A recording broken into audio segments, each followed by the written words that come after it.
Got my eyes straight ahead, got my head in the game. With the red light on, I'm just waiting for the change. Keep my head down low. Okay, thanks for listening to The Slippery Slope and Aussie Police Watch. Today, I'm going to be diving into a fairly troubling story out of Queensland Police Service. So we've got a young constable charged with computer hacking and misconduct. But this isn't just about one officer. It's about a recruitment strategy that prioritizes lifestyle over integrity. So I want to ask, when police are recruited for comfort and cash, lifestyle and money, and not character and calling, what kind of culture are we creating? I did the episode yesterday talking about the culture that I believe, the cover-up culture that I believe police across our nation have been cultivating. And this is what I want to get into. So here are the facts. You have a 23-year-old male constable from the Logan District. He's been charged with 8 counts of misconduct in public office, 28 counts of misuse of restricted computer systems. So he's been suspended from the Queensland Police Service and is expected to appear in the Beenleigh Magistrates Court on the 27th of January 2026. So this isn't minor. These are fairly serious charges.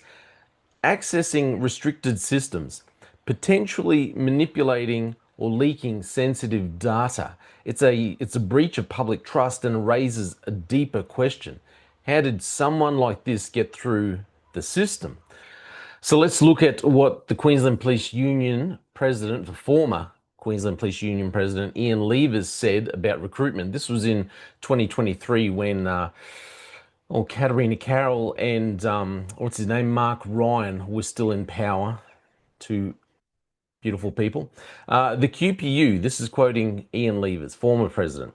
The QPU, the Queensland Police Union, identified there was a need for a very different approach to recruiting to attract candidates in the current labour market. Our research confirms people not only want to contribute and serve the community, but they want a good salary, highly paid superannuation, and a stable work-life balance. When we highlighted the fact first-year constables could take home a package of $100,000 in their first 12 months for a 38-hour week, it proved highly attractive. Now, let's be honest, that's not a pitch for service, that's a pitch for lifestyle. It's a pitch for money. And when you recruit people based on comfort and not calling, you attract candidates who see the badge as a paycheck, not a responsibility, not service to the community. You get officers who want the benefits but without the burden. And eventually, you get misconduct. So this case is a consequence of that shift. You've got a young officer, he's barely in the job really, allegedly misusing systems designed to protect the public. Internal checks and balances, they've failed. So the system let him in, and the system didn't catch him until it was too late.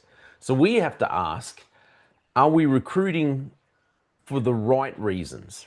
Are we screening for character, or we're just selling a lifestyle? And when misconduct happens, are we willing to admit that the problem started at the front door? The problem started at the recruitment phase. Because if we don't, we're not just dealing with some bad apples. We're cultivating a rotten orchard. From a faith perspective, this matters deeply. The Bible says in Proverbs 29 verse 4 in the NIV, it says, "By justice a king gives a country stability, but those who are greedy for bribes tear it down." So when we recruit for greed, for comfort, for perks, we tear down the very foundation of justice. When officers join for selfish reasons. I think of, the Apostle Paul talks a lot about selfish ambition when he's talking about people going into ministry in Romans. But when you have officers joining for selfish reasons, selfish ambitions, they're not protectors, they're opportunists. And when misconduct is the result, it's not just a failure of that one person, it's a failure of the system that welcomed them in, the system that we've allowed, that we created. So here's the challenge, as I see it. If we want a police service, it's a service here in Queensland, it's a force in other states, territories. But if we want a police service in Queensland that serves with integrity, we have to recruit with integrity. You can't sell the badge as a lifestyle package. And we have to call people to something higher, to protect, to serve, to uphold justice. Because when service becomes selfish, misconduct becomes inevitable. And if we don't change course, if nothing changes, then nothing changes. If we don't change course, we're not just on a slippery slope, we're already sliding. As I said in the other episode, Queensland Police are already under a lot of pressure because of their mishandling of domestic violence incidents and reports that people have mishandled. People have not taken these reports, these complaints seriously. And the Guardian newspaper has been doing an expose on this. The Queensland Police Service has promised that it will focus on giving a better standard of service when it comes to domestic violence, when it comes to racial issues within its own frameworks. And yet it keeps kicking the can down the road. So you have to ask yourself, if this is the kind of framework that we already have, and then we're recruiting people who are just interested in lifestyle, money, selfish ambition, well then of course we're going to get, as I said, misconduct becomes inevitable.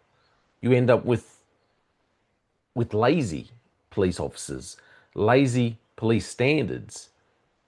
We've consistently lowered our standards because we're more interested in numbers, and that's why we're focusing on lifestyle, money, selfish ambition. This is all my opinion, but please let me know what you think. My name is Jay Fallon. Thank you for listening.